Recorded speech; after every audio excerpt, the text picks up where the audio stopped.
ఏపీలో ఆరోగ్యశ్రీ సేవలు నిలిచిపోయాయి. పేదల ఇబ్బందులు జగన్ సర్కార్కు పట్టడం లేదు. ఇంతకీ ఏపీలో ఆరోగ్యశ్రీ సేవలు ఎందుకు నిలిచిపోయాయంటే సమాధానం కోసం ఎవరు పెద్దగా తడుముకోనవసరం లేదు. ఆర్భాటంగా పథకాల ప్రకటనే తప్ప ఆ పథకాల అమలుకు కావలసిన సొమ్ముల విడుదలలో మొండి చేయి చూపడమే కారణమన్నది దాదాపుగా అందరికీ తెలిసిన విషయమే. 100 కోట్లు అప్పు చేసి జగన్ సర్కార్ చేస్తున్నది ఏమిటయ్యా అంటే విడతల వారీగా ప్రభుత్వోద్యోగుల వేతనాలు చెల్లించడం. ఇప్పటికే అమలు చేస్తున్న బటన్ నొక్కుడు కార్యక్రమాలకు అరకొరగా నిధులు పందారం చేయడం మాత్రమే.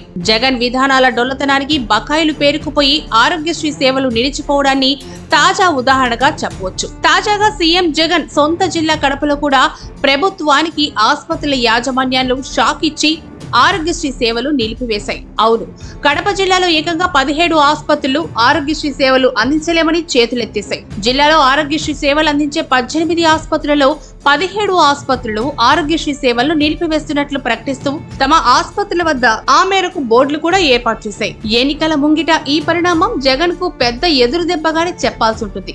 ఆరోగ్యశ్రీ పరిమితిని 5 లక్షల రూపాయల నుంచి 25 లక్షలకు పెంచుతూ ఇటీవలే జగన్ సర్కార్ ఉత్తర్వులైతే జారీ చేసింది. జగన్ ఆర్భాటంగా ఈ పథకానికి నిధుల పెంపు కార్యక్రమాన్ని ప్రకటించడమే కాకుండా అందుకు సంబంధించి నూతన ఆరోగ్యశ్రీ కార్డుల పంపిణీ కూడా షురూ చేశారు. ఇంతకీ ఈ హడావిడి పెంపు, కొత్త కార్డుల పంపిణీ ఎందుకయ్యా అంటే ప్రభుత్వం ప్రజలకు ఇచ్చే కొత్త ఆరోగ్యశ్రీ కార్డులపై జగన్ ఫోటో ఉంటుంది కనుక. ఎన్నికల ముందు జగన్మోహన్ రెడ్డి తన్ను పేదల పాలిటి పెన్నిదిగా ఆపద్ బాంధవుణ్ణి అని అభివర్ణించుకునేందుకు మాత్రమే ఆరోగ్యశ్రీ కింద వైద్య సేవల పరిమితిని 25 లక్షలకు పెంచింది. అమలు కాని పథకాన్ని ఎంత పెంచితే మాత్రం నష్టమేమిటి అన్న రీతిలో జగన్ సర్కార్ ఈ పెంపు కార్యక్రమాన్ని ప్రకటించేసిందని పరిశీలకులు విశ్లేషిస్తున్నారు. అయితే ప్రకటనలో ఊరుకోకుండా ఇందుకోసం భారీ ఎత్తునే ఒక సభ, కార్డుల తయారీకి, కార్డుల పంపిణీ, ఇలా ఇందుకోసం జగన్ సర్కార్ భారీగానే ఖర్చు చేసింది.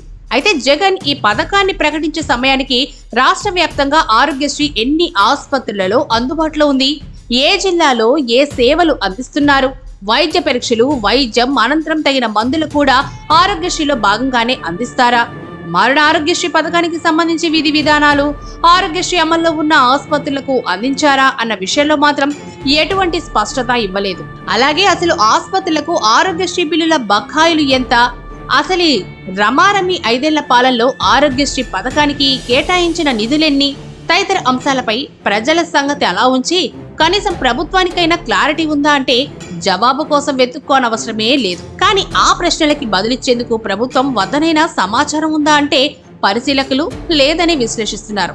ఎందుకంటే 4.5 ఏళ్ల జగన్ ప్రభుత్వ హయాంలో ఆసుపత్రులకు చెల్లించాల్సిన ఆరోగ్యశ్రీ బకాయిలు కొండలా పేరుకుపోయాయి. ఒక్కో ఆసుపత్రికి కోటాను కోట్ల రూపాయల బకాయిలు చెల్లించాల్సిందంటే అతిశయోక్తి కాదు. గతంలో అంటే విభజిత ఆంధ్రప్రదేశ్ ముఖ్యమంత్రిగా చంద్రబాబు హయాంలో కొంచెం ఆలస్యంగానైనా అంటే ఏ ఏడాదిగా ఆ ఏడాది ఆరోగ్యశ్రీ బకాయిలు చెల్లించేవారు. వైసీపీ అధికారంలోకి వచ్చాక జగన్ సర్కార్ ఆరోగ్యశ్రీ బిల్లుల చెల్లింపును మూలన పడేశారు. ఈ విషయంపై ఆసుపత్రుల యాజమాన్యాలు ప్రభుత్వంపై ఒత్తిడి తేవడంతో ప్రభుత్వ పెద్దలు బెదిరింపులకు దిగారన్న ఆరోపణలు కూడా ఉన్నాయి. ఈ క్రమంలోనే రావాల్సిన బకాయిలు సంగతులు ఎలా ఉన్నా ఇకపై తమకు ఆరోగ్యశ్రీనే వద్దు అంటూ కొన్ని ఆసుపత్రులను ఈ సేవ నుండి బయటకు వచ్చేసాయి. గత ప్రభుత్వంలో ఆరోగ్యశ్రీ సేవ తమ ఆసుపత్రికి కావాలంటూ దరఖాస్తుల వెలువరాగా ఈ ప్రభుత్వంలో మాత్రం ఆరోగ్యశ్రీలో ఉన్న ఆసుపత్రులే బయటకు వచ్చేస్తున్నాయి. ఇక మరికొన్ని ఆసుపత్రులలో అయితే కేవలం వైద్యం మాత్రమే ఆరోగ్యశ్రీలో అందిస్తుండగా మిగతా వైద్య పరీక్షలు, మందులు వంటివి రోగుల వద్ద డబ్బులు కట్టించుకుంటున్నారు. కొన్ని ఆసుపత్రులలో అయితే ఆసుపత్రులలో అన్ని పరీక్షలు చేసే సదుపాయం ఉన్నప్పటికీ కూడా బకాయిలు రాక ఆరోగ్యశ్రీ పేషెంట్లను బయట ల్యాబ్లకు పంపి పరీక్షలు చేయిస్తున్నారు. కేవలం డాక్టర్ల ఫీజులు, ఆసుపత్రి రూమ్ అద్దెలు వంటివి మాత్రమే ఆరోగ్యశ్రీలో అందిస్తున్నారు.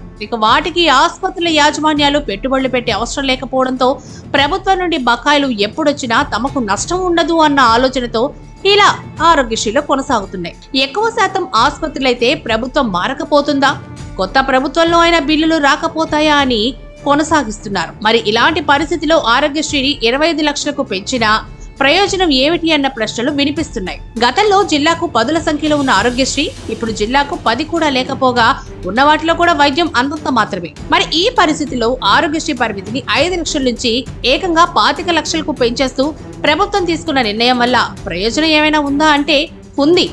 ఆ ప్రయోజనం పేద రోగులకు కాదు, మరోసారి అధికారంలోకి రావాలని భావిస్తున్న జగన్. అవును, జగన్కు ఈ నిర్ణయం రాజకీయంగా లబ్ధి చేకూరుతుందని ఆయన అనుయాయులు వందిమాగదులు గట్టిగా నమ్ముతున్నారు. ఈ నేపథ్యంలోనే బకాయిలు పేరుకుపోవడం వల్ల ఆరోగ్యశ్రీ సేవలు అందించలేము అంటూ బోర్డులు తగిలించుకున్న కడప జిల్లాలోని 17 ఆసుపత్రుల లైసెన్సులు రద్దు చేస్తూ జగన్ సర్కార్ నిర్ణయం తీసుకుంది. మొత్తంగా ఉత్తుత్తి పథకాలతో జగన్ పేదలను మభ్యపెట్టి ఎన్నికల పబ్బం గడుపుకోవాలని చూస్తున్నారని పరిశీలకులు విశ్లేషిస్తున్నారు.